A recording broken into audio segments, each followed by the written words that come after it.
यशोदानन्दन व्रजजनरञ्जन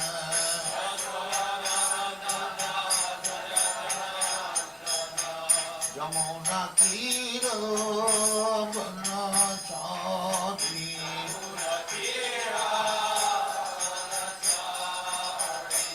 यमुनातीरवनचारी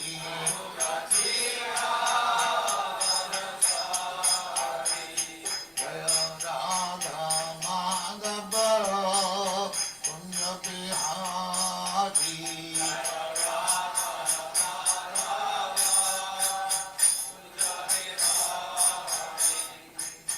गोपीजन वल्लभ गिरिवरधारी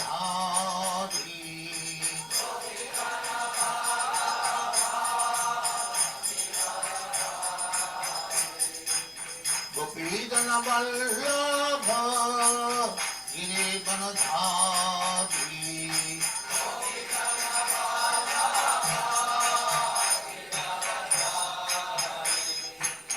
यशोदानन्दन व्रजजनरञ्जन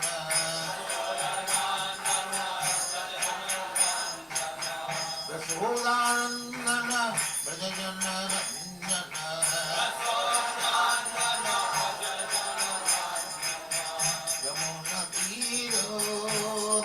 यमुनातीरवनचारी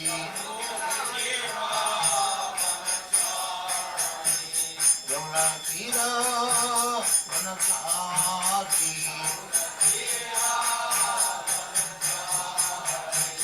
जय राधा माधव कुंज बिहारी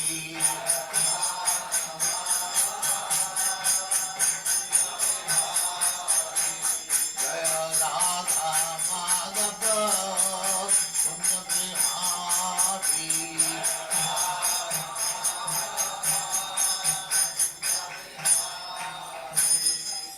जय Paramhans परिव्राजकाचार्य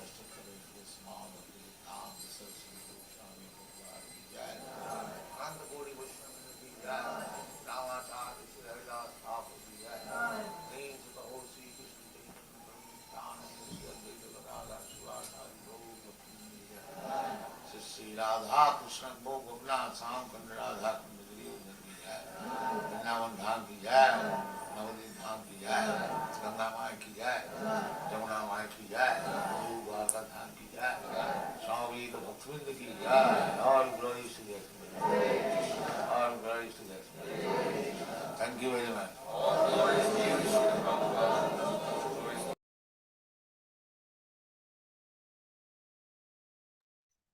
thank you Falguni.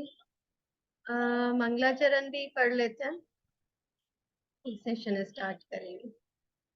तो मंगलाचरण आज का रीड करने के लिए हैंड रेज कर दीजिए। यस, तनिषा रीड करो।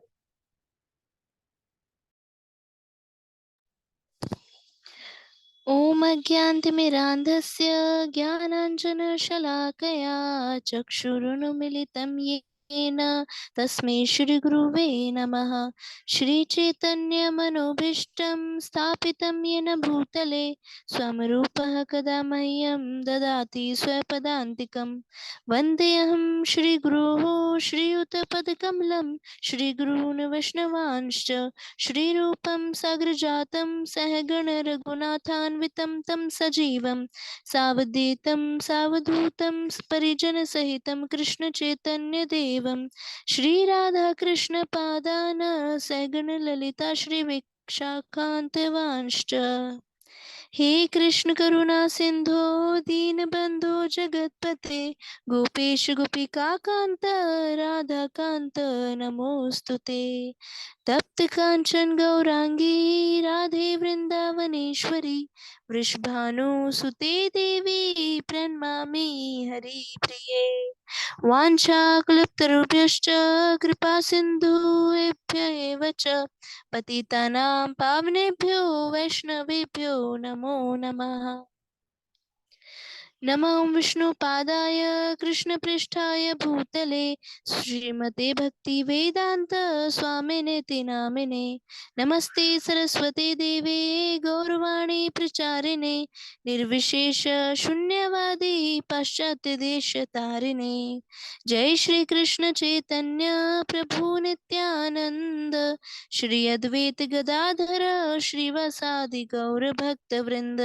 हरे कृष्ण कृष्ण कृष्ण हरे हरे, हरे राम राम राम हरे हरे। हरे कृष्ण।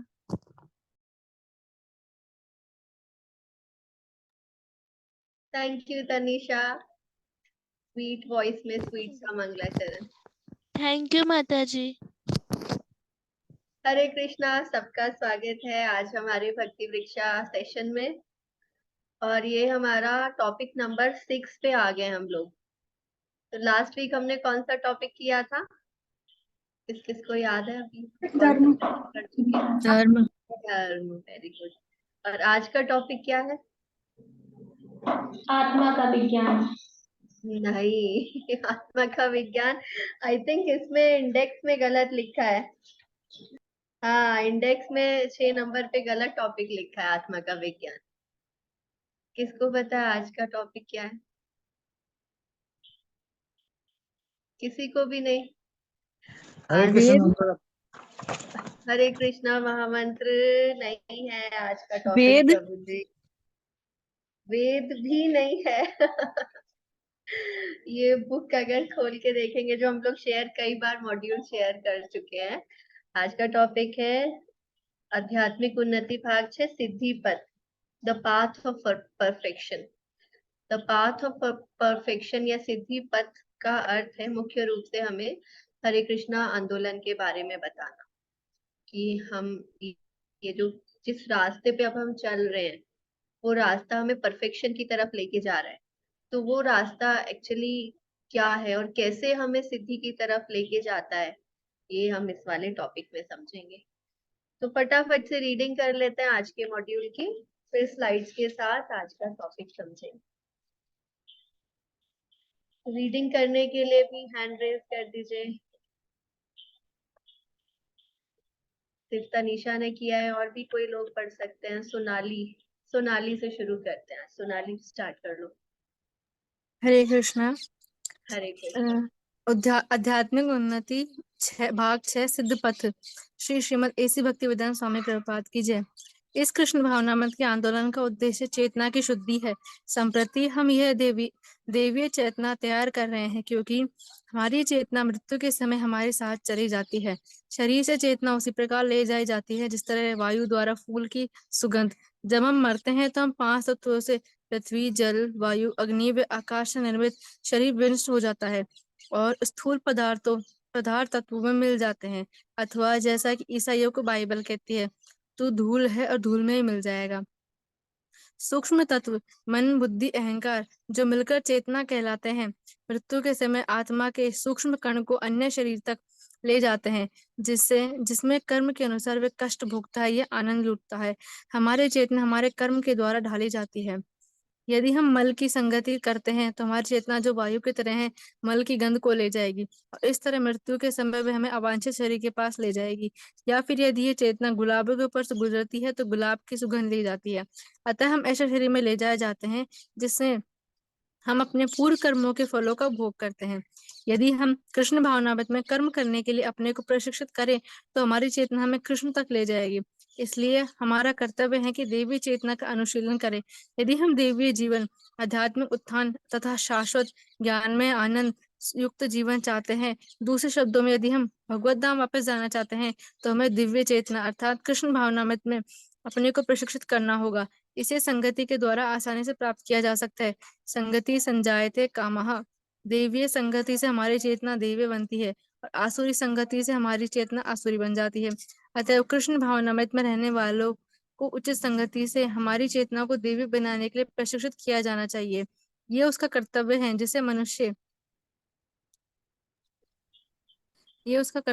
जिसे मनुष्य रूप मिला है। ऐसा रूप जो हमारे अगले जीवन का पूर्णतः दैवी बनाने का अवसर हमें प्रदान करता है। ऐसा होने के लिए हमें उनसे संपर्क करना चाहिए जो दैवीय चेतना विकसित कर रहे हो। कृष्ण भावनामृत ब्रह्म से सीधे जुड़ने की विधि है। ये चैतन्य महाप्रभु का विशेष उपहार है। ये विधि न केवल प्रत्यक्ष तथा त्वरित है अपितु व्यवहारिक भी है। यद्यपि इस संघ में प्रवेश होने वाले अनेक लोगों को योग्यता नहीं है, किंतु संघ के संपर्क में आने से मात्र से वे कृष्ण भावनामृत में अत्यधिक बढ़ चढ़ गए हैं। हरे कृष्णा। Thank you Sonali. आगे की रीडिंग अंजना माता जी कर लेंगे। नामामृत। हरे हरे कृष्णा। नामामृत पवित्र नाम अमृत श्रीमद एसी भक्ति वेदांत स्वामी प्रभुपाद की जय। आज के सिद्धांत बहस और मतभेद के युग में हरे कृष्ण महामंत्री आत्म साक्षात्कार का एकमात्र साधन है। 4 युग में से 3 युगों में से सतयुग, त्रेता एवं द्वापर युग में लोगों की परंपरा के अंतर्गत आध्यात्मिक विषय को समझने की रुचि भी रुचि थी, परंतु इस वर्तमान युग में लोगों की परंपरा में कोई रुचि नहीं है।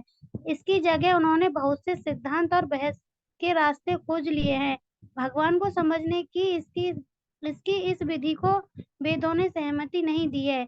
भगवान को ऊपर से नीचे अर्थात उनसे निकली हुई परंपरा से ही समझना चाहिए। यह नीचे से ऊपर अर्थात स्वयं ज्ञान ढूंढकर दूसरों को देने की विधि से नहीं समझा जा सकता। भगवान का पवित्र नाम हरे कृष्ण कृष्ण कृष्ण हरे हरे, हरे राम राम राम हरे हरे। यह एक आध्यात्मिक ध्वनि है, क्योंकि यह आध्यात्मिक जगत कृष्ण के परम धाम से आता है। कृष्ण व उनके नाम से कोई अंतर नहीं है। कृष्ण का पवित्र नाम उतना ही शुद्ध, पूर्ण व मुक्त है जितना कि कृष्ण स्वयं। शिक्षा शास्त्री अपने सिद्धांत और तर्क के द्वारा भगवान के पवित्र नाम के आध्यात्मिक स्वभाव तक नहीं पहुंच सकते। भगवान के आध्यात्मिक स्वभाव को समझने के लिए चाहिए कि व्यक्ति हरे कृष्ण कृष्ण कृष्ण हरे हरे, हरे राम राम राम हरे हरे का नियमित रूप से बड़े श्रद्धा तथा विश्वास के साथ जाप करे। इस तरह जप करने से व्यक्ति निश्चित रूप से जन्म मृत्यु रूपी चक्र से छुटकारा पाकर मुक्ति पा सकता है। आज के इस सिद्धांत बहस और मतभेद के युग में हरे कृष्ण महामंत्र ही आत्म साक्षात्कार का उचित उपाय है। जब भी हरे कृष्ण कृष्ण कृष्ण हरे हरे, हरे राम राम राम हरे हरे और खुश हरे रहिए। कृष्णा। थैंक यू अंजना माता जी। आगे प्रमोद प्रभु जी, थोड़ा सा बचा है वो भी खत्म कर देंगे पढ़ के। प्रमोद प्रभु जी। जी माता जी। प्रचारी सार है पृष्ठ 13 श्रीमद एसी भक्ति वेदांत स्वामी प्रभुपाद। प्रचार करने वाला भक्त उत्तम कोटि का होता है। जहाँ तक कि आध्यात्मिक कार्य क्षेत्र की बात है, जब कोई भक्त आत्मतुष्ट हो जाता है और कृष्ण की माओं का प्रचार नहीं करता तो उत्तम कोटि का भक्त नहीं माना जाता। जो भक्त प्रचार करने का प्रयत्न करता है और जो उन अबोध व्यक्तियों पर दयालु होता है जिन्हें कृष्ण का कोई ज्ञान नहीं है, वह श्रेष्ठ भक्त हैं। प्रहलाद महाराज ने भगवान की स्तुति करते हुए कहा था कि वे स्वयं इस भौतिक जगत से मुक्ति में कोई रुचि नहीं रखते। वे तो तब तक इस भौतिक जगत से मुक्त नहीं होना चाहते जब तक सारे पतित आत्माओं का उद्धार नहीं हो जाता। हरे कृष्णा। हरे कृष्णा। थैंक यू प्रभु जी। तो आज हमने रीडिंग तो कर ली, अब कितनी ध्यान से करें ये अभी पता चलता है। कुछ प्रश्न है आज की रीडिंग में से ही। तो सबसे पहले हमने जहाँ रीडिंग स्टार्ट की थी वहां पे आया था कि कृष्ण भावनामृत का उद्देश्य हम समझने का प्रयास कर रहे हैं। जो फाल्गुनी अभी स्क्रीन शेयर हटा सकते हैं। आज का जो टॉपिक है, जैसा मैंने कहा पिछले टॉपिक में हमने धर्म पर बात की थी कि धर्म क्या है। वास्तविक धर्म का अर्थ है भगवान की सेवा करना, और इस पे हमने एक पॉइंट डिस्कस किया था कि धर्म का अलग अलग तरह से लोग अलग अलग मतलब निकालते हैं, पर जो कृष्ण भावनामृत आंदोलन है यानी हरे कृष्णा मूवमेंट या इस्कॉन जिसको हम कहते हैं, एक्चुअली हरे कृष्णा मूवमेंट नाम भी अभी डिफरेंट ऑर्गेनाइजेशन का हो गया है, तो हम कहेंगे अंतरराष्ट्रीय कृष्ण भावनामृत संघ। ये हमें वास्तविक धर्म की जानकारी देता है। तो अभी हमने आज इसके बारे में और भी बातें पढ़ी हैं, तो हमें अब इसमें से बताना है कि क्या उद्देश्य है वास्तव में हरे कृष्णा आंदोलन का। What is the purpose of Krishna consciousness movement. क्या लगता है आप लोगों को, क्या उद्देश्य के साथ इस्कॉन बनाया है? हरे कृष्ण महामंत्र का जाप करके हम भगवत धाम को प्राप्त कर सकते हैं। बिल्कुल सही कहा वंदना माता जी ने। तो ये तो बात हम बार बार डिस्कस कर ही रहे हैं, पर स्पेशली हरे कृष्णा वहाँ मूवमेंट जो इस्कॉन बनाया, अंतरराष्ट्रीय कृष्ण भावनामृत संघ बनाया, कृष्णा कॉन्शियस मूवमेंट बनाया, इसका ये किस उद्देश्य के साथ बनाया गया था? तो व्हाट पर्पस क्या है हमारी सोसाइटी का? माता जी भक्ति का प्रचार करना। भक्ति का प्रचार करना। Very good. ताकि सब लोग भक्तों के संग में रहकर देवी चेतना के बारे में जान सके और उसको भक्ति के बारे में साथ में जाने और एक दूसरे को भी बताएं और सीख सके, जान सके कृष्ण भावनाथ के बारे में, कृष्ण के बारे में। बिल्कुल सही, सोनाली ने भी सही आंसर दिया कि भक्तों के संग में भक्ति कर पाए हम लोग। आशा क्या कहना है? हरे कृष्णा माता जी। हरे कृष्णा।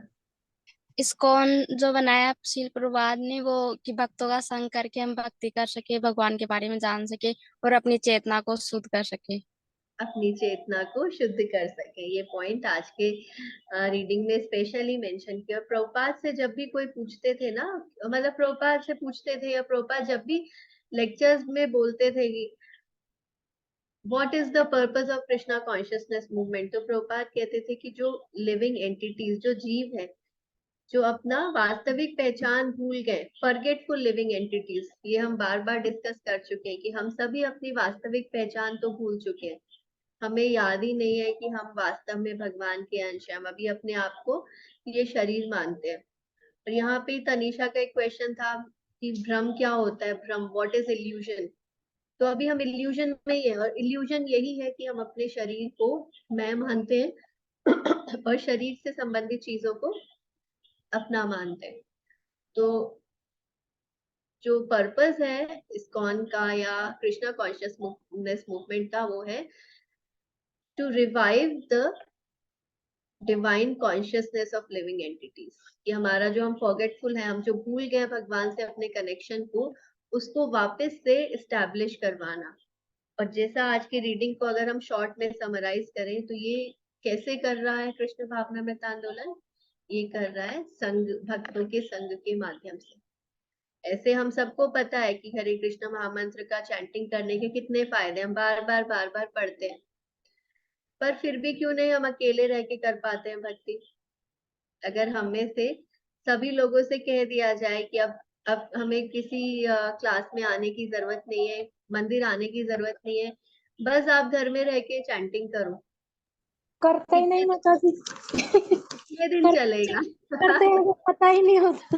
कितने दिन? 4 दिन, 8 दिन, 10 दिन? कोई बहुत पक्के भक्त हैं तो 3 महीने, 6 महीने, उसके बाद फिर माला भी छूट जाएगी। क्योंकि हमारे आसपास, जैसा यहाँ पे एक वर्ड आया था, संगति संजायते कामा, हमारे आसपास नॉन डिवोटीज का एसोसिएशन भरा हुआ है। हम बहुत सारे ऐसे लोगों के संग में हैं जो भक्ति का, जिनसे कोई लेना देना नहीं है। चारों तरफ कलयुग में हम ऐसे ही प्रभावों से घिरे हुए हैं। तो हमारा जो हरे कृष्ण आंदोलन है, वो हमें संग दे रहा है भक्तों का, और उस संग में हम भक्ति आगे प्रैक्टिस कर पाएंगे। तो बहुत इंटरेस्टिंग टॉपिक है। इस टॉपिक को स्टार्ट करने से पहले एक रियल स्टोरी बताती हूँ, फिर ज्यादा इंटरेस्ट आएगा कि जो प्रभुपाद ने इसमें बताया है चेतना की शुद्धि के बारे में, कि हमारे ये जो आंदोलन है चेतना की शुद्धि, चेतना की शुद्धि बात मैंने अभी समझाई थी कि चेतना की शुद्धि का अर्थ है कि अभी हमारी चेतना जो है वो इस संसार की चीजों में लगी हुई है, हमारा अटैचमेंट जो है अभी वो संसार की चीजों से है। और चेतना की शुद्धि का अर्थ है कि वापस से भगवान से कनेक्ट होना, दैवीय चेतना विकसित करना। तो ये डिटेल में आएगा स्लाइड में थोड़ा, पर एक बहुत अच्छी स्टोरी है, और ये एक्चुअली रियल स्टोरी है। तो ऐसा हुआ था, श्रील प्रभुपाद के टाइम की बात है कि एक चोर था। चोर मतलब ड्रग डीलर था, और उसके पीछे पुलिस भाग रही थी। ये यूएसए की बात है, वेस्ट कोस्ट यूएसए की बात है, 1970s में कभी हुआ होगा ये किस्सा। तो उसके पीछे पुलिस भाग रही थी और वो आगे आगे था, और तभी उसने देखा कि बहुत सारे भक्त सड़क पे कीर्तन करते हुए जा रहे हैं। और यूएसए में उस टाइम पे बहुत कॉमन था, श्रील प्रभुपाद के समय ना अब इतना कॉमन था, डिवोटीज का रोज का काम था कि कहीं ना कहीं कीर्तन करने निकल पड़ते थे। तो अब इसको बचने का कोई तरीका नहीं समझ में आया पुलिस से, तो वो जो एक भीड़ सी बनी हुई थी भक्तों की, उसमें ये शामिल हो गया और भक्तों के साथ ऐसे हिलते हिलते कीर्तन करते करते, उसको समझ नहीं आ रहा था पर फिर भी जैसा उसको समझ आया वैसा करते करते चलने लगा। अब चलते चलते चलते चलते, क्योंकि पुलिस से तो बचना था इसको, तो वहाँ ये भी भक्तों के संग में ही मंदिर में पहुंच गया। अब ऐसा हुआ कि भक्तों के संग में पहुंच तो गया, क्योंकि अभी भी इसको खतरा था कि बाहर निकलेगा तो वापस से शायद पुलिस पकड़ लेगी। तो इसने भक्तों के साथ ही रहना स्टार्ट कर दिया। भक्तों के साथ जो शेड्यूल होता था कि सुबह उठना, जैसा कि 3 साढ़े 3 बजे उठना, उठ के फिर ठंडे पानी से नहाना। उसके बाद इसे तो कुछ पता नहीं था अभी भक्ति के बारे में, फर्स्ट डे है इसका वहां पे। प्रभुपाद के टाइम में बहुत लीनियंट था, जब ये मूवमेंट स्टार्ट कर रहे थे ना तो कोई भी आके मंदिर में रह सकता था, इस तरह का माहौल था। अभी जैसा इतना डिफिकल्ट नहीं था, उस समय सबके लिए ओपन था कि कोई भी आए मंदिर में रहे, वहां के नियम पालन करे और सेवा करे। तो ये भी पुलिस से बचने के चक्कर में मंदिर में रुक के सुबह सुबह नहला दिया गया ऐसे 3:30 बजे उठा के, फिर इसे खींच के ले गए कि चलो अभी आरती का टाइम। आरती के बाद इसने सोचा कि अब तो सोने के लिए मिलेगा। फिर जैसे दर्शन बंद हुए तुलसी आरती शुरू हुई। तुलसी आरती में एक पौधा रखा है बीच में, उसके आसपास उससे चक्कर कटवा दिए। अब इसे लगेगा अब सोने के लिए मिलेगा, फिर भी नहीं सोने को मिला। उससे कहा अब तो जप का समय आ गया। अब इसको जप के बारे में कुछ पता नहीं है, तो उसको बोला कि ठीक है, अब ऐसे जप करना होता है, माला में लेकर उसको मंत्र बता दिया। इसको जप में तो कोई इंटरेस्ट नहीं है, तो ड्रग डीलर है। तो पर अब रहना है यहाँ पे तो यहाँ जैसा करना पड़ेगा। तो खाली माला माला इसने साइड में रख दी, खाली बीड बैग में ऐसे फिंगर बाहर निकाल के हाथ करके, जैसे बाकी डिवोटीज चक्कर काट रहे थे मंदिर में, ऐसे इसने 2 घंटे चक्कर काटे। इसे लगा अब सोने के लिए मिलेगा, फिर भी नहीं सोने के लिए मिला, क्योंकि फिर दर्शन आरती शुरू हो गई, गोविंदम आदि पुरुषम तमहम भजामि, वो खत्म हुई। उसके बाद भागवतम क्लास शुरू हो गई। अब इसको भूख लगा इतनी देर में, अब प्रसाद का वेट कर रहे, खाने के लिए कब मिलेगा, तो प्रसाद का टाइम हुआ, प्रसाद ले लिया। अब इसे लगा कि अब तो सारा काम खत्म हो गया, अब मैं पढ़ के सोऊंगा। फिर इतनी देर में टेम्पल प्रेसिडेंट ने कहा कि अब जितने भी लोग यहाँ सेवा कर रहे हैं सब निकल जाओ बाहर बुक डिस्ट्रीब्यूशन के लिए। तब यही काम था भक्तों का, सड़क पे जाना, पुस्तकें वितरण करना। 12 घंटे इसने ये सेवा की। रात में आके फिर वही आरती प्रसाद, फिर जाके बिस्तर पे रात को लेटने के लिए मिला। अब मन में तो बहुत कुड़कुड़ कर रहा था कि मैं कहाँ फंस गया, लेकिन क्योंकि और कोई तरीका नहीं था पुलिस से बचने का, तो वहीं रहने लगा मंदिर में। और इसी तरह से नकली नकली माला करता रहा, जबरदस्ती का सारा शेड्यूल फॉलो करता रहा। अब 6 महीने तक ऐसा ही करते करते इसकी बुद्धि जो है वो बदलने लग गई। और इसने एक दिन जाके खुद से ही बता दिया टेम्पल प्रेसिडेंट को कि आप मुझे जो समझ रहे हो वो मैं हूं नहीं। टेम्पल प्रेसिडेंट ने कहा, अरे वाह, तुम तो फिलॉसफी समझ गए। हम भी तो यही कह रहे हैं कि हम अपने आप को शरीर समझ रहे हैं, लेकिन हम शरीर नहीं है। तो वो कहते हैं, नहीं नहीं नहीं, फिलॉसफी की बात नहीं, मैं वास्तव में वो नहीं हूँ जो आप मुझे समझ रहे हैं। उसने फिर बताया कि मैं एक ड्रग डीलर हूँ और इस तरह से मैं पुलिस से बचने के लिए यहाँ आ गया। तो उसको फिर पुलिस के पास खुद ही टेम्पल प्रेसिडेंट लेके गए कि भाई नहीं, ऐसे नहीं चलेगा। कल को पता चला पुलिस ने यहाँ आके कोई प्रॉब्लम क्रिएट किया तो तुम कृष्णा को सरेंडर बाद में करना, पहले तुम पुलिस को सरेंडर करो। तो पुलिस को जाके सरेंडर करवाया। अब बताते हैं कि उसके ऊपर केस हुआ, कोर्ट में लेके गए उसको।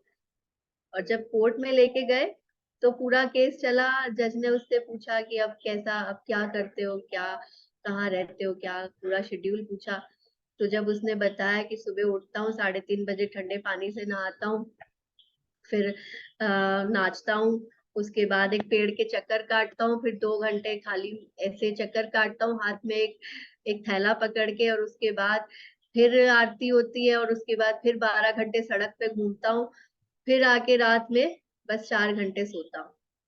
तो जज ने उसको कहा ये तो ऑलरेडी इतना टॉर्चर में जीवन व्यतीत करा, जेल में भी इतना टॉर्चर नहीं होगा जितना टॉर्चर इसको अभी मिल रहा है, तो छोड़ दो, इसे जाने दो। तो ऐसे करके उसको जज ने रिलीज कर दिया, और एक्चुअली वो पर्सन आगे चल के बहुत अच्छे डिवोटी बने। और ये जो किस्सा है उन्होंने अपना खुद की क्लास में अपना रियल इंसिडेंट बताया था।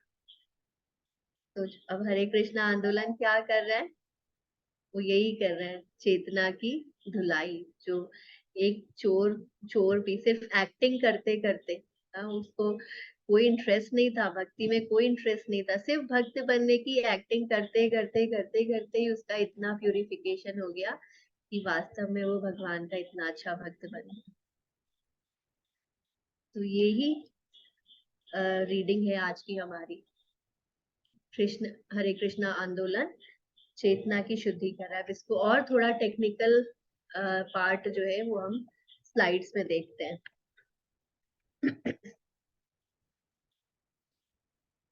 स्लाइड से स्टार्ट कर लें।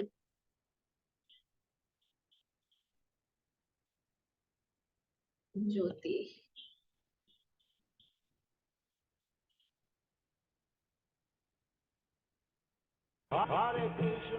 sing home Krishna and be happy। तो यहाँ पे आया कि इस कृष्ण भावनामृत के आंदोलन का उद्देश्य चेतना की शुद्धि है। हम दैवीय चेतना तैयार कर रहे हैं क्योंकि हमारी चेतना मृत्यु के समय हमारे साथ चली जाती है। शरीर से चेतना उसी प्रकार ले जाई जाती है जिस तरह वायु द्वारा फूल की सुगंध। अब ये चेतना वास्तव में क्या है, ये एक्चुअली पहले अगला स्लाइड भी पढ़ लेते हैं, उसके बाद इसको थोड़ा और क्लैरिफिकेशन करें। ये तो हम क्योंकि बात कर चुके कि चेतना की शुद्धि कर रहा है हरे कृष्ण आंदोलन। तो ये हम एक डायग्राम जो इसमें बनाया, ज्योति ने बहुत अच्छे स्लाइड्स बनाए हैं, हमेशा बहुत अच्छे स्लाइड्स बनाती है ज्योति। कितना क्लियर दिखाया है इसके अंदर कि ये जो हमारा शरीर है ना, जो बाहर से हमें दिखाई देता है, ये पंच तत्वों से मिलके बना है। कौन से हैं पंच तत्व, अब तक सबको याद होंगे? अग्नि वायु, हाँ, जल आकाश अग्नि वायु, जल, पृथ्वी जल वायु अग्नि आकाश। हाँ, पृथ्वी जल अग्नि वायु आकाश। यहाँ पे लिख रहा है earth air water fire ether. इसको कहा जाता है हमारा स्थूल शरीर या ग्रॉस मटेरियल बॉडी। ये फोटो में जो बाहर दिख रही है आपको ग्रॉस मटेरियल बॉडी। इसके अंदर अब क्या है, एक और चीज है जिसको कहा जाता है सूक्ष्म शरीर। इसके बारे में भी हम डिस्कस थोड़ा कर चुके हैं। सूक्ष्म शरीर किससे मिलके बनता है? मन बुद्धि अहंकार। बुद्धि अहंकार, mind intelligence and false ego, इससे मिलके बन रहा है हमारा सूक्ष्म शरीर। और ये सूक्ष्म शरीर के अंदर है आत्मा। तो जब हम बात करते हैं कि हमारी डेथ हो गई, हमारी डेथ नहीं, किसी की भी डेथ हो गई, शरीर का जब अंत हो गया, तो शरीर के अंत होने का मतलब होता है सिर्फ हमारे सूक्ष्म शरीर, ये जो 5 तत्वों से मिलके बना है, ये जो है ये खत्म हो जाता है, ये यहीं रह जाता है। और इसका क्या होता है, ये यहाँ पे हमने रीडिंग में भी पढ़ा था, आगे स्लाइड्स में भी आएगा कि ये शरीर तो हमारा यही इसी धूल में मिल जाता है। हम इसको या तो जला देते हैं या इसको दफना दिया जाता है, तो जो भी होता है ये 5 तत्व यही रह जाते हैं, और ये इस पृथ्वी के जो पंच तत्व है उनमें ही विलीन हो जाते हैं। पर हमारा एक दूसरा शरीर जिसको हम लोग कह रहे हैं सूक्ष्म शरीर, ये कभी खत्म नहीं होता। कभी खत्म नहीं होता मतलब जब तक हम इस भौतिक संसार में है तब तक ये माइंड इंटेलिजेंस और फॉल्स ईगो, यानी कि मन बुद्धि अहंकार, ये आत्मा के साथ अगले शरीर तक जाते हैं। और इसी माइंड इंटेलिजेंस फॉल्स ईगो को मिला के कहा जाता है हमारी चेतना। चेतना सिंपल वर्ड में तो चेतना का अर्थ, जैसे अगर डे टू डे लैंग्वेज में बात करें व्हाट इज कॉन्शियसनेस या चेतना क्या होती है, तो एक अर्थ चेतना का होता है कि जब हम फील कर रहे हैं, या आत्मा का एक लक्षण जो हमें लिविंग बनाता है, उसे चेतना कहा जाता है। तो पेड़ पौधों में भी चेतना होती है, पशु पक्षियों में भी चेतना होती है, हमारे फील करने की जो क्षमता है उसको चेतना, या रिएक्ट करने की क्षमता को चेतना कहते हैं। और दूसरा अर्थ चेतना का जो यहाँ पे हम यूज करते हैं बार बार, वो है माइंड, बॉडी, इंटेलिजेंस और फॉल्स ईगो, इसको मिलाकर चेतना कहा जाता है। और ये हमारे आत्मा के ऊपर एक कवरिंग की तरह, जैसा कि इस फोटो में आपको दिख रहा है कि आत्मा के ऊपर एक सूक्ष्म शरीर की कवरिंग है। अब यही कहा गया था पहले स्लाइड में, जो अभी हमने आगे बढ़ा दी, कि शरीर से चेतना उसी प्रकार ले जाई जाती है जिस तरह वायु द्वारा फूल की सुगंध। तो जैसे फूल की सुगंध जो है, फूल तो कहीं है और वायु सुगंध को दूर तक लेके चली जाती है, इसी प्रकार शरीर तो यहीं रह जाता है। शरीर तो हमारा जब हमारी अंत समय आ जाता है, किसी की मृत्यु हो जाती है, तो शरीर तो यहीं रह जाता है, लेकिन ये चेतना जो है वो दूर तक चली जाती है। तो ये चेतना के बारे में पहले, इससे पहले आएगा कि हमारा शरीर कहाँ किस प्रकार यहीं रह जाता है। और यहाँ पे हम कर क्या रहे हैं कि हम दैवीय चेतना को तैयार कर रहे हैं। ये दैवीय चेतना यानी वो चेतना जो हमें भगवान से कनेक्ट करती है। हमारा माइंड, हमारी इंटेलिजेंस और हमारा ईगो, ये तीनों मिलके जब हमें भगवान से कनेक्ट करते हैं, उसको कहा जाता है दैवीय चेतना। और दैवीय चेतना हम इसीलिए तैयार कर रहे हैं क्योंकि अगर हमारी ये चेतना अभी भी या मृत्यु के समय जिस जिस तरह हमारी चेतना होगी, वैसे हमारा अगला शरीर मिलेगा। ये सारी बातें आगे स्लाइड्स में आएंगी, तो जैसे जैसे स्लाइड आती है मैं वैसे वैसे एक्सप्लेन करती हूँ। तो अगले स्लाइड पे चलते हैं। अभी हम लोग, हमने ये समझ लिया कि सूक्ष्म शरीर क्या है और स्थूल शरीर क्या है और चेतना क्या है। तो ये अच्छा, ये वीडियो है, ये मेरे में नहीं आ रहा था। तो ये वीडियो में एक छोटा सा बच्चा और किस प्रकार पैदा होते ही बड़ा हो गया, बूढ़ा हो गया, और इसी तरह चेतना की शुद्धि का कोई समय ही नहीं मिला उसको।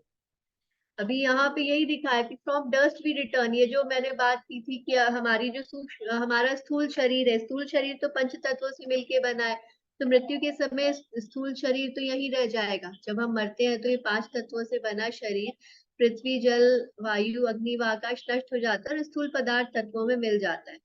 लेकिन जो सूक्ष्म तत्व है, मन, बुद्धि तथा अहंकार, ये मृत्यु के समय आत्मा के सूक्ष्म कण को अन्य शरीर तक ले जाते हैं। अब यहाँ पे ये कंसेप्ट समझाया है, कौन से शरीर में लेके जाएंगे। ये कैसे पता चलेगा कि ये मन, बुद्धि, अहंकार या हमारा जो स्थूल शरीर है वो हमें कहाँ लेके जाएगा। हमें मतलब आत्मा, क्योंकि हम लोग वास्तव में शरीर नहीं है, हम आत्मा है। तो ये हमें कहाँ लेके जाएगा, वो प्रभुपाद ने एक्सप्लेन किया यहाँ पे एक उदाहरण के साथ, कि मल की संगति करने से मन मल की गंध को लेके जाएगा, अवांछित इसके विपरीत अगर चेतना गुलाबों के ऊपर से जाती है तो गुलाब की सुगंध से जाती है। प्रभुपाद उदाहरण से समझा रहे हैं, जैसे कि हवा जो होती है, हवा जब मल के ऊपर से जाती है, जो गंदी वस्तुएं, कचरा है, उसके ऊपर से जब हवा होके आती है तो उसी की महक होती है, महक नहीं बदबू होती है। और वही हवा जब गुलाबों के ऊपर से होके जाती है तो बहुत सुगंधित हवा होती है। तो ये जो चेतना है ये भी इसी तरह से है कि जैसी चीज का हम संग करेंगे उसी तरह हमारी चेतना विकसित होगी और उसी तरह का अगला शरीर हमको मिल जाए। तो कृष्ण भावनामृत आंदोलन हमको इसकी तैयारी करवा रहा है कि मृत्यु के समय हमें किस प्रकार का शरीर अगला मिलेगा। अगले स्लाइड पे चलते हैं। Preparing for the moment of death, understanding death from a spiritual perspective, कि हमें कृष्ण भावनामृत आंदोलन उस समय के लिए तैयार करवा रहा है जब ये समय आ जाएगा कि हमें अपने सूक्ष्म शरीर, हमें स्थूल शरीर हमारा यही रह जाएगा और सूक्ष्म शरीर हमारा अगले नए शरीर में जाएगा। एक सेकेंड, हाँ।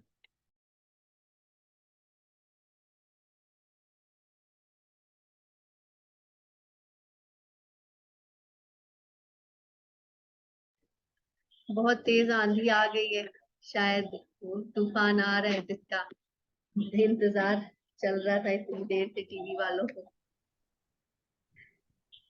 तो preparing for the moment of death, ये जो कृष्ण भावनामृत आंदोलन है, यही एकमात्र हमें यही एकमात्र ऐसा आंदोलन है जो हमें तैयार करवा रहा है अपनी मृत्यु के लिए, उस क्षण के लिए जब हम लोग इस शरीर को त्याग करेंगे। और इसकी तैयारी पूरे जीवन भर होती है।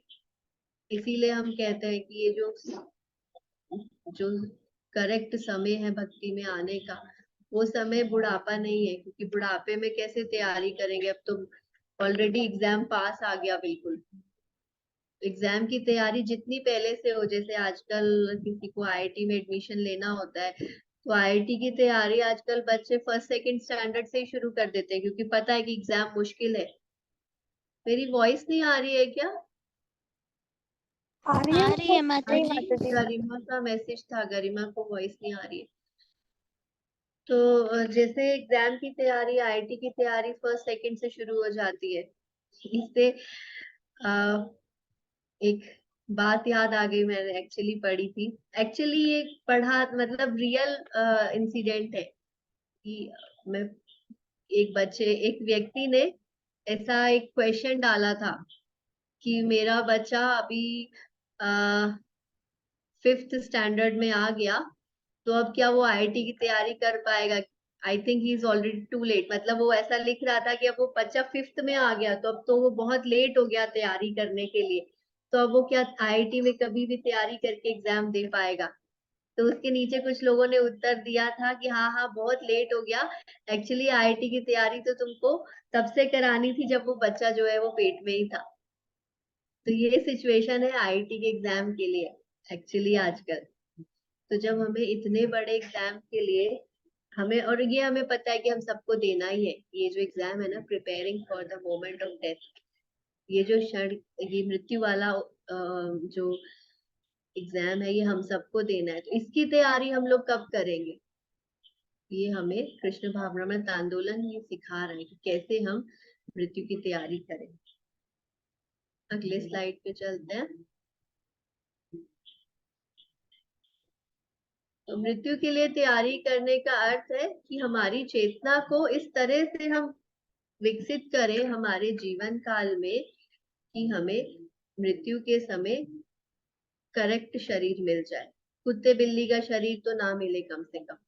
यहाँ पे जैसा कि स्लाइड में दिख रहा है कि हमारी चेतना हमारे कर्म द्वारा ढाली जाती है।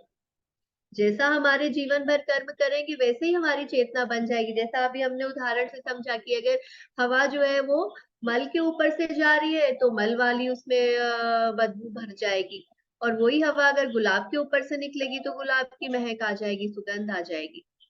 तो चेतना जो है वो कर्मों द्वारा ढाली जाती है, यानी जो हमारा मन बुद्धि अहंकार है ना, उसपे वो इम्प्रेशंस रहते हैं। जैसा कर्म हम करेंगे वैसा हमारा मन बुद्धि अहंकार के ऊपर इम्प्रेशन आएगा, और उसी के अनुसार हमें ऐसा शरीर मिल जाता है जिससे हम अपने पूर्व कर्मों को भोग सकते। तो सिंपल सी बात है कि जैसी चेतना हमने बना ली वैसा ही हमारा मृत्यु के समय अगला शरीर हमें मिलेगा, क्योंकि हम उसी चेतना में प्राण त्याग करेंगे और अगला शरीर हमें अपने उन कर्मों को भोगने के लिए दे दिया जाएगा। अगले स्लाइड में प्रभुपाद का कोट है जो इस बात को क्लैरिफाई कर रहा है। Life is a preparation, death is an examination. कि पूरा जीवन भर हम क्या कर रहे हैं? तैयारी कर रहे हैं। किस चीज की तैयारी?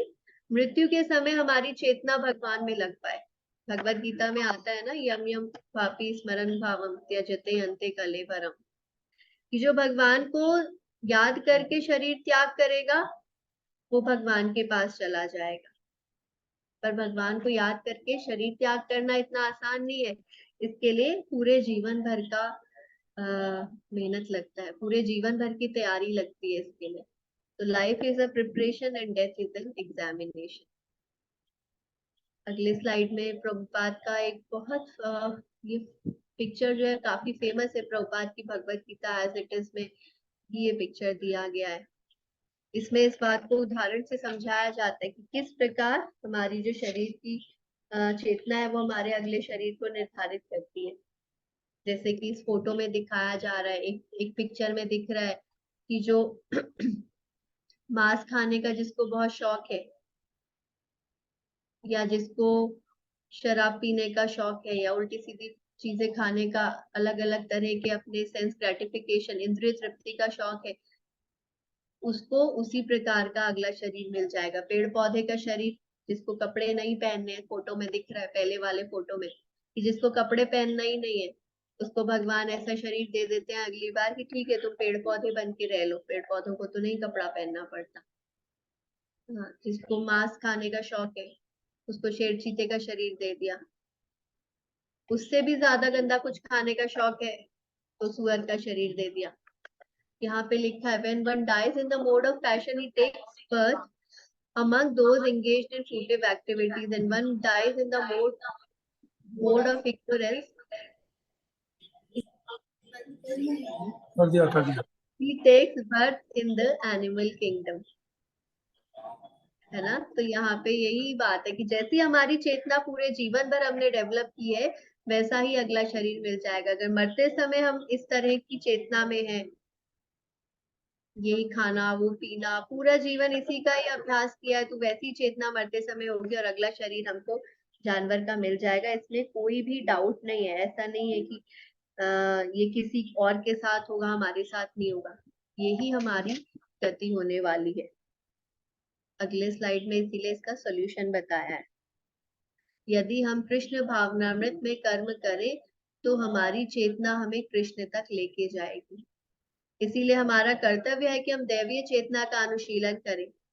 दैवीय जीवन, आध्यात्मिक उत्थान तथा शाश्वत ज्ञान में आनंद युक्त जीवन। यदि भगवत धाम वापस आना चाहते हैं तो हमें दिव्य चेतना अर्थात कृष्ण भावनामृत में अपने को प्रशिक्षित करना होगा। यदि हम कृष्ण भावनामृत में कर्म करें तो हमारी चेतना कृष्ण तक लेके जाएगी। जैसे अभी हमने देखा कि अगर इंद्रिय तृप्ति में हम लगे रहते हैं पूरा जीवन, हम बस यही सोचते रहते हैं कि हमें अपने शरीर को संतुष्ट करना है, जैसा भी मिले बस स्वाद के लिए खाना है, जैसा आजकल बाहर चल रहा है वो फैशनेबल है वैसे कपड़े पहनने हैं, सब कुछ वैसा ही करना है जैसा बाहर संसार में चल रहा है। बस उतनी चेतना अगर हमारी डेवलप हो पाई तो ये पक्की बात है कि पेड़ पौधे या कीड़े मकोड़े या किसी जानवर का शरीर मिल जाएगा। और यदि हम कृष्ण भावनामृत में कर्म करें, यानी जो हमारा कृष्णा कॉन्शियस मूवमेंट हमें सिखा रहा है, वो यही तो सिखा रहा है हमें। ये तो नहीं सिखा रहा कि हमें काम छोड़ देने।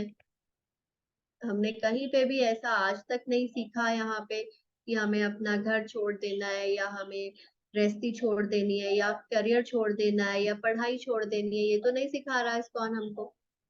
वो ये कह रहे हैं कि यदि हम कृष्ण भावनामृत में कर्म करें, यानी हम जो कुछ भी कर रहे हैं, जो कुछ भी हम लोग कर रहे हैं वो सब कुछ हमें बस भगवान को याद करते हुए करना है और कुछ नियम पालन करते हुए करना है। बस अगर हम इतना करेंगे तो ये चेतना हमें कृष्ण तक लेके जाएगी। यानी ये पक्की बात है। लास्ट टाइम भी मैंने बताया था कि भगवान ने तो प्रॉमिस किया है भगवत गीता में। भगवान ने भगवत गीता में प्रॉमिस किया है कि जो लोग भक्ति करते हैं और थोड़ी सी भी भक्ति कर लेते हैं, थोड़ी सी भी भक्ति कर लेते हैं, उनका उनके लिए कंफर्म है कि अगला शरीर या तो उनको मनुष्य का मिलेगा, तो गारंटी है, या तो किसी वैष्णव परिवार में जन्म हो जाएगा या फिर जन्म होगा किसी धनवान परिवार में जहाँ पे भक्ति आगे कंटिन्यू करने का अवसर मिले। तो अब हम क्या चाहते हैं? कीड़े मकोड़े बनना है हमको, पेड़ बनना है, पशु पक्षी बनना है, या कम से कम मनुष्य बनना है, या फिर हमारे पास प्रभुपाद तो कहते थे कि इसी इसी जीवन में ये खत्म करो, ये जो जन्म मृत्यु का चक्कर है, अगला भी शरीर मनुष्य का क्यों लेना है, इसी जीवन में हम कृष्ण के पास चले जाएं, बस ये आखिरी आखिरी हो हमारा जीवन। तो कौन सी चॉइस अच्छी है इसमें से? कौन कौन चाहता है कि एक और बार जन्म ले ले? कोई नहीं चाहता माता जी। ये तो नहीं, ऐसा कोई है जिसको यहाँ ज्यादा आनंद आ रहा है, सब कुछ बिल्कुल बहुत ही अच्छा है संसार में? बिल्कुल ही नहीं हाँ? आ रहा। नहीं आ रहा ना, किसी को भी नहीं आ रहा, फिर भी फोन पे बात करते तो ऐसे ही कहते सब बढ़िया चल रहा है। और क्या हाल है? सब बढ़िया चल वो तो कहना पड़ता है माता जी। क्या क्या बढ़िया चल रहा है वो तो वो नहीं पता, कहना लेकिन पड़ता है सबको। सबको कहना पड़ता है। और मजे की बात यह है कि दूसरों को लगता है कि उसका तो बहुत बढ़िया चल रहा है, बस हमारा नहीं चलता, तो दूसरे के जैसा करने का सब प्रयास करते हैं कि उसका अच्छा चल रहा है तो हम भी उसके जैसा करेंगे तो शायद हमारा भी अच्छा हो जाए, पर ना इसका अच्छा चल रहा है ना उसका अच्छा चल रहा है।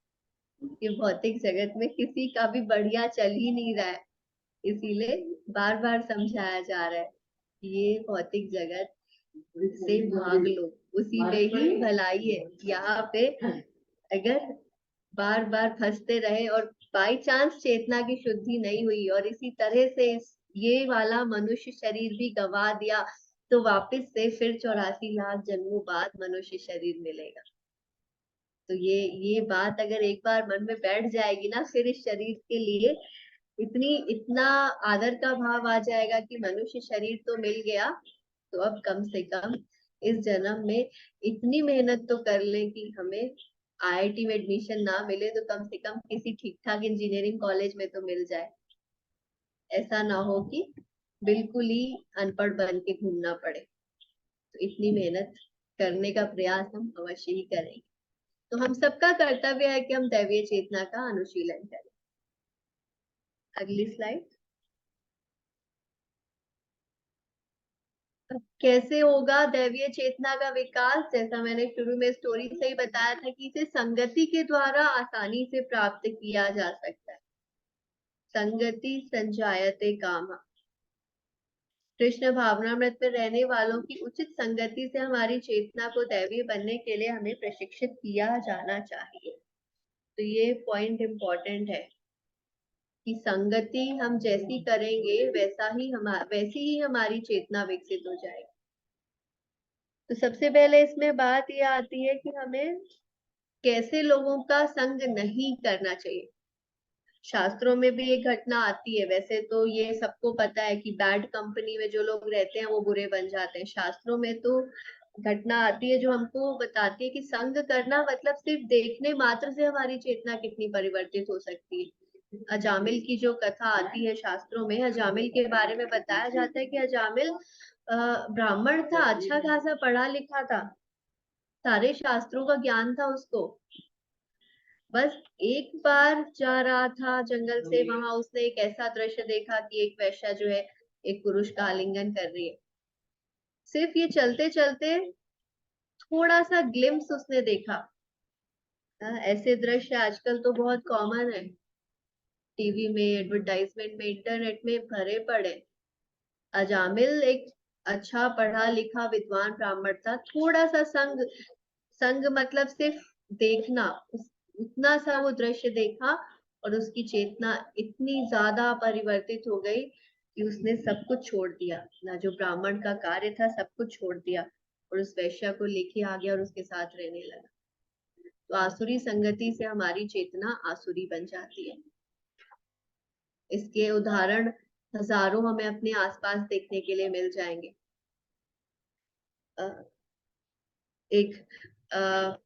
दो लोग थे, एक ही फादर के बेटे।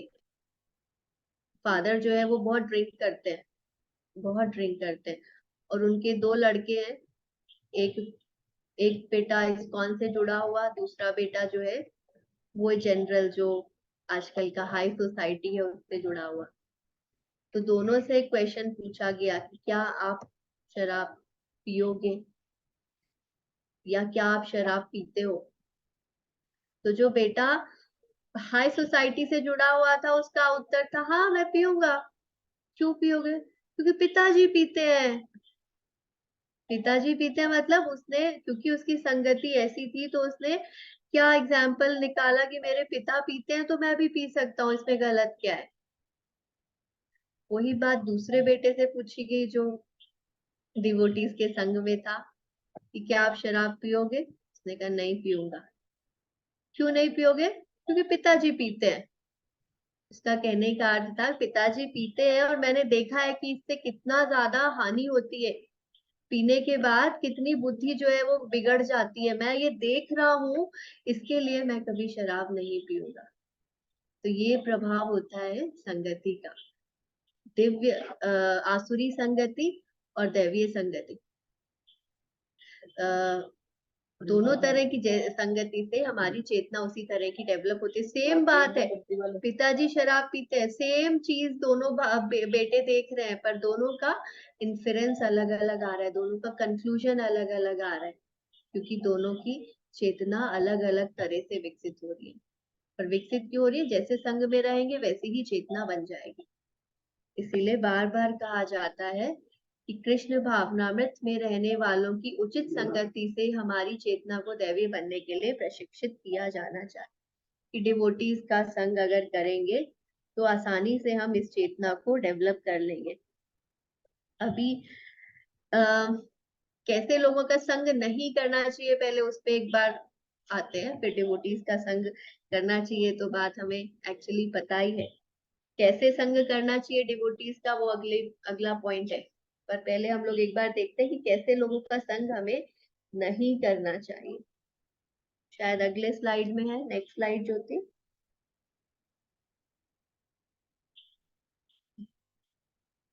नहीं, इसके अगले स्लाइड में चलते हैं।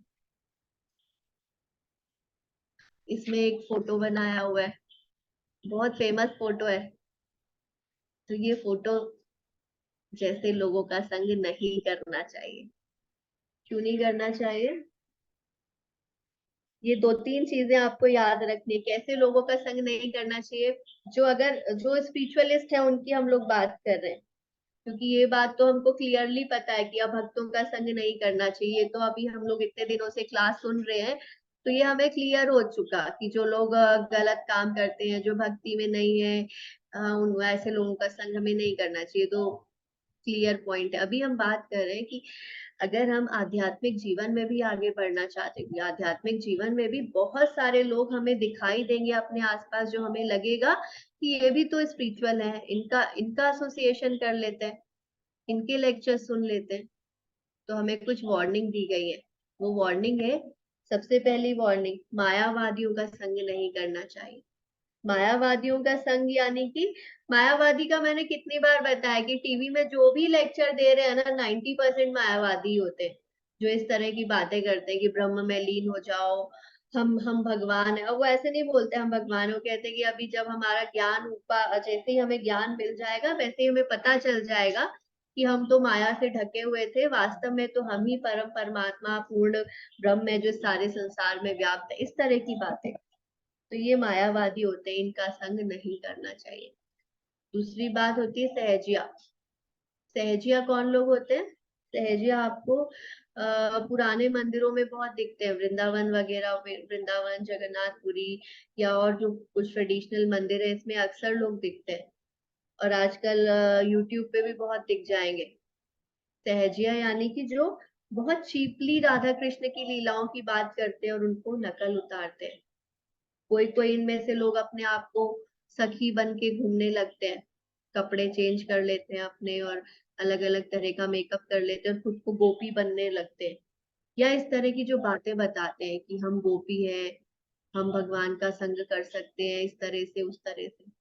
तो इनको वार्निंग दिया है प्रभुपाद ने कि ये सहजियां हैं, ऐसे लोगों का संग बिल्कुल भी नहीं करना चाहिए, जो सीधे आपको डायरेक्ट राधा कृष्ण की लीलाओं में प्रवेश कराने की बातें करने लगे। वो देखने में लगेंगे कि अरे ये तो कृष्ण की ही बातें कर रहे हैं, ये तो भक्ति की बातें कर रहे हैं, पर हमारा क्योंकि स्तर नहीं है अभी, अभी हम कलयुग के प्राणी, हमारा कोई स्तर नहीं है कि हम राधा कृष्ण की लीलाओं के बारे में चर्चा करें। और वो लोग तो सीधे प्रवेश करने की बातें कराने लगते हैं कि रास पंचाध्याय आपको पढ़ाएंगे, या और बड़ी बड़ी किताबों के नाम वो लोग लेते हैं जो कि हमारे गोस्वामियों ने ही लिखी है। और उसमें वो लोग बताते हैं कि आप इसमें सखी भाव में आ सकते हो, बस सखी बन जाओ, गोपी बन जाओ और सीधे कृष्ण से प्रेम करो। तो ये सारा गलत है, ऐसे लोगों से हमें बिल्कुल बिल्कुल बिल्कुल बचना चाहिए। तीसरा हमें बताया प्रोफेशनल भागवत स्पीकर्स, इसकी भी चर्चा लास्ट टाइम हम लोग कर चुके हैं कि जो लोग पैसे लेके भागवत कथा करते हैं। अब देखने में तो ये भी यही लगता है कि भगवान की तो कथाएं सुना रहे, प्रोफेशनल भागवत स्पीकर्स में बहुत सारे लोग आते हैं जिनका उद्देश्य भागवत कथा करने का या तो पैसा है या फिर हजारों लाखों फॉलोअर्स बनाना है। हाँ, यूट्यूब पे तो बहुत आ गया अभी। यूट्यूब और टीवी आने के बाद तो ऐसे लोगों की बाढ़ आ गई, और उसमें से कुछ लोग तो बिल्कुल आपको ऐसा लगेगा कि हाँ ये प्रामाणिक संप्रदाय से है, तो प्रामाणिक संप्रदाय से होने का दिखावा भी करते हैं, बातें भी भागवत की करते हैं, लेकिन वास्तव में वो बोनाफाइड नहीं है, वो ऑथेंटिक नहीं है। तो ऐसे लोगों से भी हमें भगवान के बारे में सुनने से बचना चाहिए या उनका संग करने से बचना चाहिए। और चौथी कैटेगरी पे हमने लास्ट टाइम काफी डिस्कस कर लिया था कि ऐसे लोग जो दिखावा करते हैं भक्ति का, जो सो कॉल्ड बाबा जी लोग होते हैं, सो कॉल्ड गुरु होते हैं, जिनके यहाँ लाखों की भीड़ आती है, जो आपको अगले ही क्षण में दीक्षा दे देंगे। आप अभी बैठे होंगे, आप उनके पास गए ही होंगे बस, और आपकी 1 मिनट बाद दीक्षा हो जाएगी, आपको पता भी नहीं चलेगा कि आपकी दीक्षा हो गई, और बस आपको लगेगा कि अरे अब तो मेरी दीक्षा हो गई, अब बस काम खत्म। ना कुछ आपको नियम बताए जाएंगे, ना कोई आपको साधना बताई जाएगी, बस दीक्षा वहां पे हजारों लोगों को ऐसी बट रही है। ऐसे लोगों का भी संग करने से हमें बचना चाहिए अगर हम लोग वास्तव में अपनी चेतना को भगवान से जोड़ना चाहते हैं। अगर हमारा उद्देश्य ये है कि हमें भगवान से ही कनेक्ट होना है, तो फिर हमें ऐसे लोगों के संग से बचना चाहिए।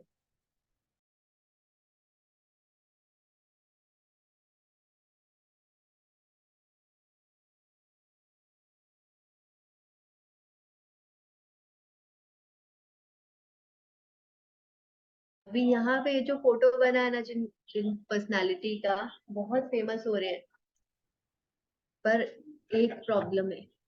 यहाँ पे साइड में लिखा कि अब संग किसका करना चाहिए या भगवान के बारे में किनसे सुनना चाहिए, तो भगवान को उनसे निकली हुई परंपरा से ही समझना चाहिए। अभी परंपरा के बारे में हम लोग नेक्स्ट क्लास में और थोड़ा डिटेल में डिस्कस करेंगे, क्योंकि लास्ट टाइम भी ये टॉपिक हमने टच करके छोड़ दिया था कि धर्म के बारे में आपको जानना है तो प्रामाणिक परंपरा से ही ज्ञान लेना। तो यहाँ पे प्रभुपाद ने एक लाइन लिखी है कि भगवान के बारे में जो ज्ञान होता है ना, वो नीचे से ऊपर नहीं जा सकता। नीचे से ऊपर जाने का अर्थ है कि कोई ये नहीं कह सकता कि मैं एक दिन एक पहाड़ पे गया, वहां पे मैंने ध्यान लगाया, और उस ध्यान में मेरे को ऐसा लगा कि मैं ही सारे संसार में व्याप्त हूँ, और मुझे एक ऐसा दिव्य अनुभव हुआ, और वो अनुभव अब मैं सबके साथ बांट रहा हूँ। ये एक्चुअली इन पर्सनालिटी की स्टोरी है जिनका आप फोटो देख रहे हैं यहाँ पे। आई थिंक बहुत सारे लोग इनको पहचानते होंगे। तो ये साफ लिख दिया प्रभुपाद ने, तो पहले ही, इनके आने से पहले भी सैकड़ों लोग इस तरह की बातें करते थे कि हमें ये ज्ञान उदय हो गया हमारे हृदय में, और अब हम दूसरों को ये ज्ञान सिखा रहे हैं। तो नीचे से ऊपर नहीं जा सकता। जैसा यहाँ पे फोटो में दिख रहा है कि भगवान, भगवान के बाद ब्रह्मा जी, ब्रह्मा जी के बाद नारद मुनि, नारद मुनि के बाद और आचार्य, और फिर ये गुरु शिष्य परंपरा से ज्ञान हमारे पास। तो ज्ञान जो है वो ऊपर से नीचे आता है। तो प्रामाणिक परंपरा का अर्थ है कि जो ज्ञान हमें भगवान से सीधे मिल रहा है, उसी परंपरा, उसी माध्यम से हमें ज्ञान को समझना है। बाकी किसी का भी संग हमें नहीं करना। तो ये बात मन में फिक्स कर लेनी। इस पे चर्चा हमने ये भी किया था कि अब बहुत सारे लोगों को इनका उनका डाउट आता है कि क्या ये प्रामाणिक परंपरा से है, क्या उनको हम सुने, क्या इनको सुने।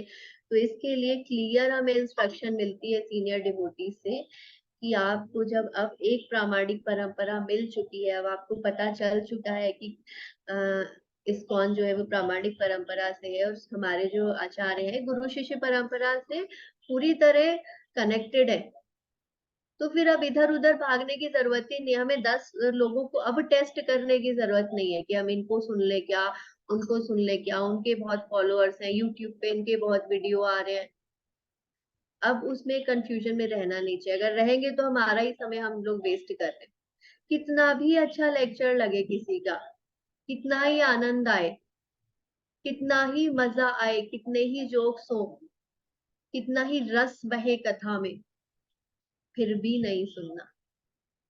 पहले प्रभुपाद को सुनना और प्रभुपाद के जो प्रामाणिक शिष्य है उनको सुनना, उसके बाद इधर उधर कंपैरिजन के लिए जब हमारा इतना मेच्योरिटी बढ़ जाए कि अब हम किसी और की बातों से प्रभावित नहीं होंगे, तब हम जाके दूसरों को सुन के देख सकते हैं कि कितना मनगढ़ंत बातें बना रहे हैं।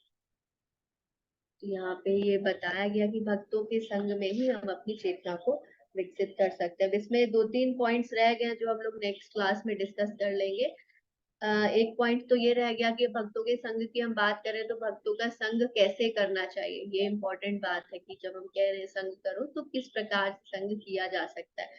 और दूसरा पॉइंट इसमें रह गया कि प्रामाणिक परंपरा जो हम कह रहे हैं, तो क्या सिर्फ इस्कॉन ही प्रामाणिक परंपरा है या और भी कोई प्रामाणिक परंपराओं में आते हैं, और कौन कौन सी संप्रदाय प्रामाणिक माने जाते हैं।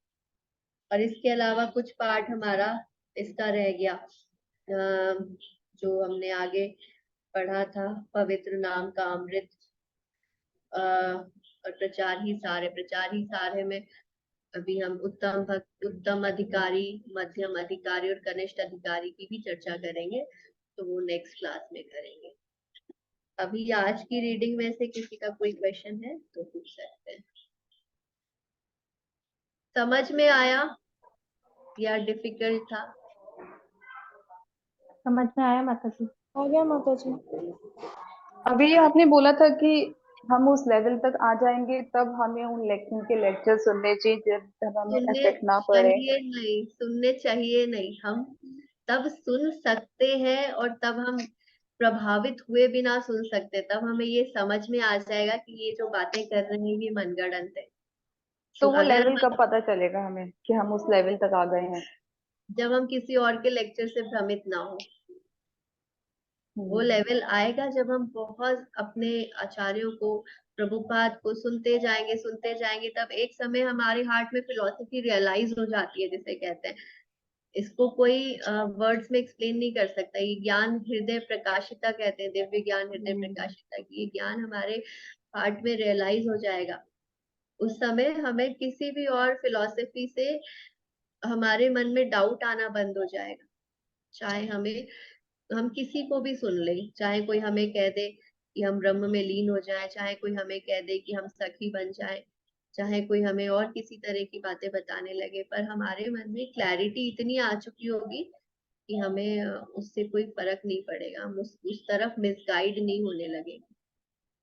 तो वो लेवल एक्चुअली आपको खुद कई बार जज नहीं होता, वो आप सीनियर डिवोटीज बता सकते हैं।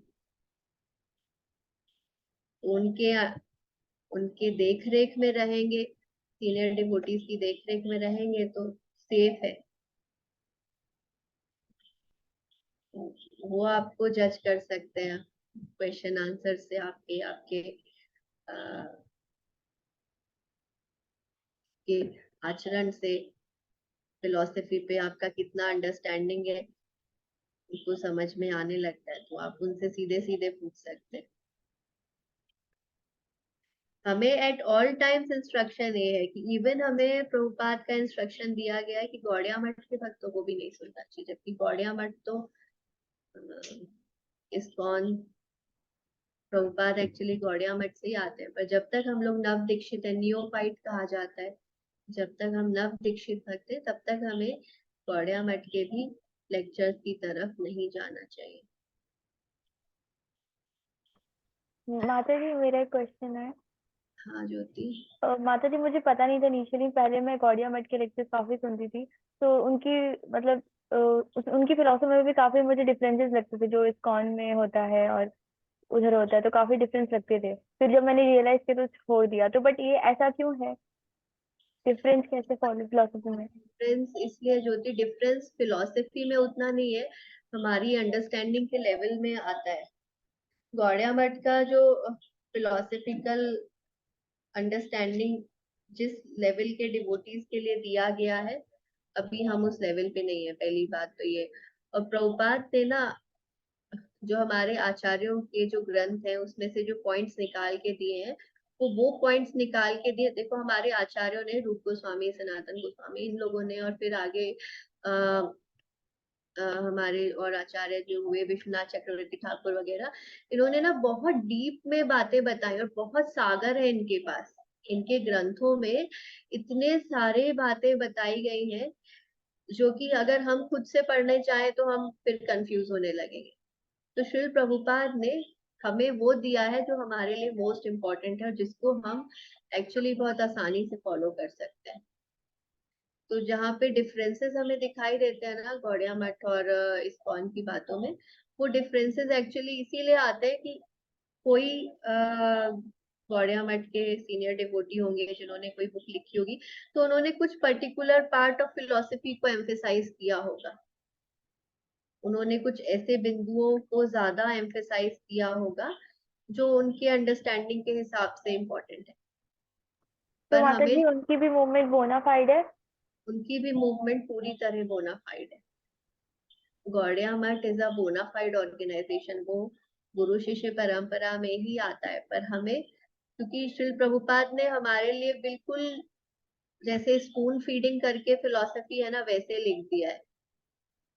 तो अभी हमें गौड़िया मठ की तरफ हम चूज करें, या तो सीधी सीधी बात है कि हम दोनों दोनों तरफ नहीं चल सकते। हम ऐसा नहीं कर सकते कि हम गौड़िया मठ के भी कुछ कुछ सुनते रहें और इस्कॉन के भी कुछ कुछ पढ़ते रहें।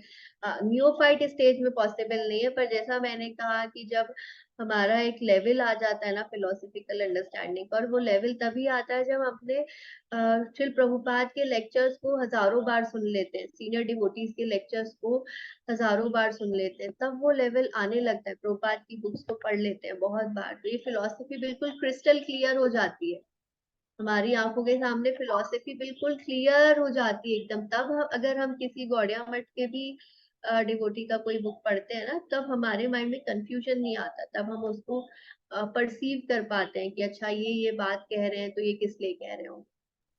माता जी फिर प्रभुपाद ने गौड़िया मठ को ही क्यों नहीं आगे प्रोपोगेट किया, इसको नया क्यों ऐसे स्थापित कर दिया? इसकी स्टोरी है जो कि हमें लीलामृत में पूरा पढ़ने के लिए मिलती है। श्रील प्रभुपाद तो हमेशा चाहते थे कि वो गौड़िया मठ को ही सहायता करे। एक्चुअली हुआ ये था कि श्रील भक्ति सिद्धांत सरस्वती ठाकुर, जो कि गौड़िया मठ के संस्थापक आचार्य, जब उन्होंने अपना शरीर त्याग किया और वो भगवत धाम चले गए, तो उस समय पे उन्होंने अपने कोई सक्सेसर नहीं बनाए। ऐसा नहीं हुआ कि उन्होंने किसी एक व्यक्ति से कहा कि अब आप गौड़िया मठ को लीड करना। उनका इंस्ट्रक्शन था कि सब लोग मिलके इसको कंटिन्यू करना। तो बहुत सारे उस समय पे डिवोटीज ऐसे थे जो जिनको पावर और पैसा चाहिए था। अब ये गौड़िया मठ में ही थे, इस्कॉन में नहीं है ऐसा नहीं है, कलयुग में ऐसे लोग हर जगह होते हैं जिनका उतना अभी प्यूरिफिकेशन हुआ नहीं होता। तो ऐसा हुआ भक्ति सिद्धांत सरस्वती ठाकुर के जाने के बाद कि जितने भी अलग अलग सीनियर डिवोटीज थे, उन्होंने अलग अलग गौड़िया मठ बना लिए अपने अपने नामों से, जो कि आज भी है। आज भी Gaudiya Math is not a one organisation. ऐसे नहीं है जैसे हमारा इस्कॉन एक ऑर्गेनाइजेशन है, all over the world ISKCON के नाम से ही, उसके कोई ब्रांचेस नहीं है। पर गौड़िया मठ के साथ आज ऐसा नहीं है। गौड़िया मठ के साथ अलग अलग गौड़िया मठ है, पुरुषोत्तम गौड़िया मठ, केशव गौड़िया मठ, ये गौड़िया मठ, वो गौड़िया मठ, तो अलग अलग डिवोटीज ने बना लिया। प्रभुपाद जो थे, जब गौड़िया मठ बनने शुरू हुए, अलग अलग होने शुरू हुए, तो प्रभुपाद को हृदय में बहुत दुख होता था। उनको लगता था कि मेरे गुरु महाराज का तो ऐसा कोई विचार था नहीं कि सब अपनी अपनी प्रॉपर्टी अलग अलग कर ले, पर ऐसा हो रहा है। तो प्रभुपाद ने तो कई सीनियर डिवोटीज को प्रपोजल दिया था कि मैं गौड़िया मठ में आके सेवा करना चाहता हूँ। और एक्चुअली श्री प्रभुपाद रहे भी थे कुछ एक गौड़िया मठ में जाके, वृंदावन में जो अपना मथुरा में गौड़िया मठ है, वहां पे प्रभुपाद का संन्यास दीक्षा तो वहीं हुआ था, प्रभुपाद वहां रहे थे। अब प्रभुपाद वहां रह के प्रचार की सेवा करना चाहते थे, क्योंकि उनको तो गुरुदेव ने आदेश दिया था कि आप पूरे विश्व में प्रचार करो। तो प्रभुपाद चाहते थे कि वहां पे इंग्लिश लैंग्वेज में कुछ लिखें और उसको लेके फॉरेन कंट्री जाए। पर प्रभुपाद के इस प्रपोजल से गौड़िया मठ के डिवोटीज अग्री नहीं करते थे। लीलामृत में ना पूरा डिटेल आता है इसका कि प्रभुपाद ने कितना मेहनत किया, कितने उन्होंने आर्टिकल्स लिखते थे, सब कुछ करते थे, पूरा गौड़िया मठ मैनेज करते थे प्रभुपाद अकेले।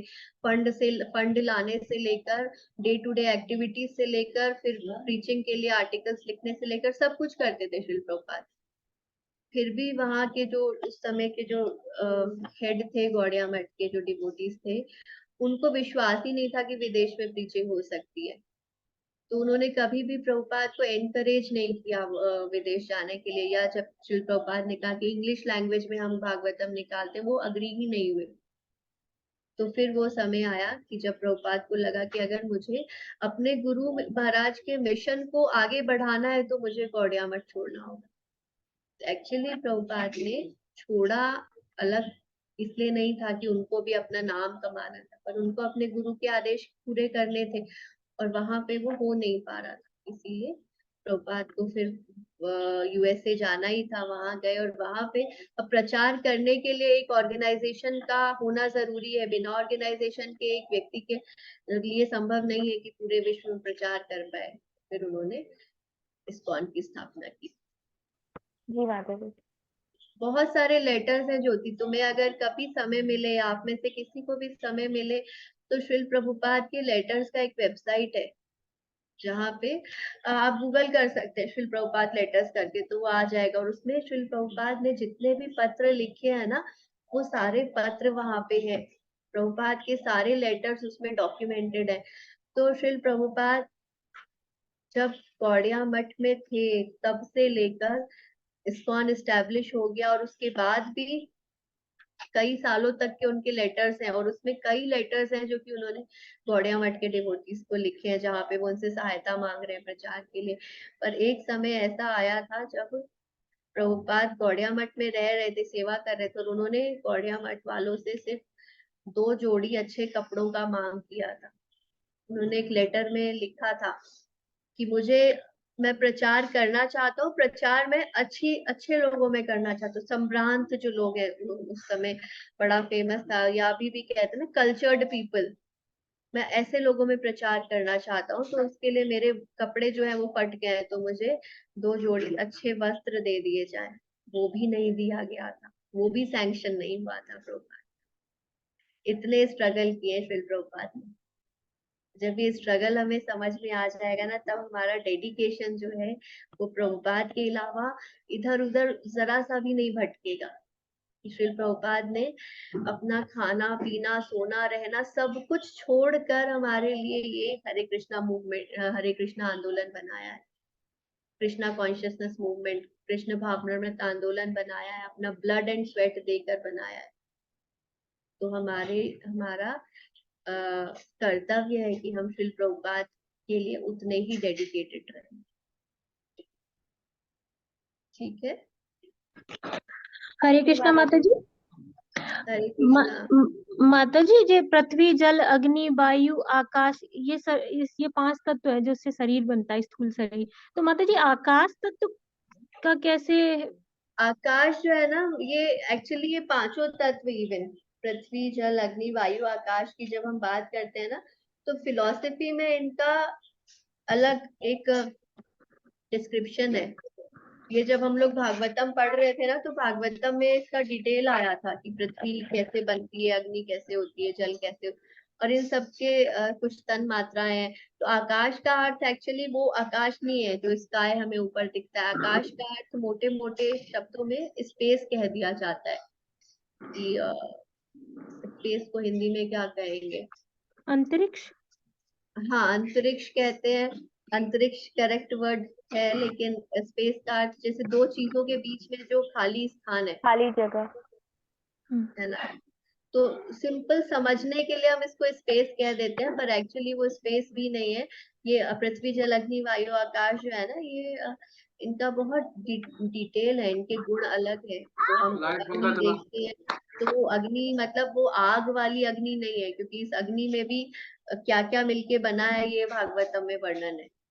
ऐसे ही जब हम बात करते हैं जल की, तो जल में सिर्फ जल नहीं है, जल में पृथ्वी भी है, तत्व है, ये एलिमेंट्स है एक्चुअली। जैसे मैं एग्जांपल के लिए बताऊं कि अगर हम पानी की बात करते हैं, तो हमें केमिस्ट्री में बताया जाता है कि पानी जो है वो हाइड्रोजन और ऑक्सीजन से मिलके बना है।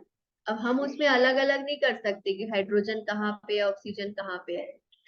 तो इसी तरह से ये जो 5 चीजें है ना, ये तत्व है, जैसे हाइड्रोजन, ऑक्सीजन, कार्बन, अलग अलग एलिमेंट्स बताए जाते हैं। तो ये एलिमेंट्स है, अब इनसे मिलकर हर चीज बनी हुई है। तो अगर हम इन 5 तत्वों की भी बात करते हैं, इनकी डीपर एनालिसिस करते हैं, तो इसमें से भी जो अग्नि दिखती है उसमें क्या, इसमें उसमें जल भी आता है, उसमें वायु भी आती है, ऐसे करके कुछ कंसेप्ट है। तो थोड़ा टेक्निकल कंसेप्ट है, इसको पढ़ने के लिए ना अलग से बैठकर समझना पड़ता है, और उस समय समझ में आ जाता है। जब भागवतम पढ़ते हैं ना, तब ये क्लियरली समझ में आ जाता है, लेकिन बहुत हमें याद रखने की इसको आवश्यकता नहीं है। ओके माता जी, हरे कृष्ण। हरे कृष्ण। आज का हम यहीं पे एंड कर लें। कोई और क्वेश्चन किसी का रह गया है तो पर्सनली पूछ सकते हैं। और इसका जो 2 इम्पोर्टेंट बातें हैं कि प्रामाणिक परंपरा क्या होती है और कौन कौन सी प्रामाणिक परंपराएं हैं, वो पार्ट, और दूसरा ये वाला पार्ट कि भक्तों का संग कैसे करना चाहिए, और तीसरा ये पार्ट कि भक्तों में भी कुछ कैटेगरी बताई गई है हमको, उत्तम, मध्यम और कनिष्ठ। तो ये 3 इम्पोर्टेंट बातें रह गई हैं, ये हम लोग नेक्स्ट वीक डिस्कस करेंगे। और जैसा मैंने पहले कई बार अनाउंस कर दिया कि संडे को हमारा यूथ गर्ल्स का स्पेशल मीटिंग है, तो जो भी सब जयपुर में है वो जरूर इसमें आए। यूथ गर्ल्स, पायल है, खुशी है, ज्योति शायद नहीं आ पाएगी, और भी काफी लोग थे, सोनाली है, रितु है, जो भी जिनके जयपुर में है और आना जिनके लिए भी संभव है, अटेंड जरूर कीजिए, क्योंकि जैसा मैंने बताया था, पंचरत्न प्रभु का लेक्चर होगा और क्वेश्चन आंसर होंगे, तो बहुत कुछ सीखने के लिए मिलेगा इसमें। ठीक है, अभी सब लोग अनम्यूट कर लीजिए। आज का सेशन हम यहीं पे एंड करेंगे। श्रील प्रभुपाद की जय।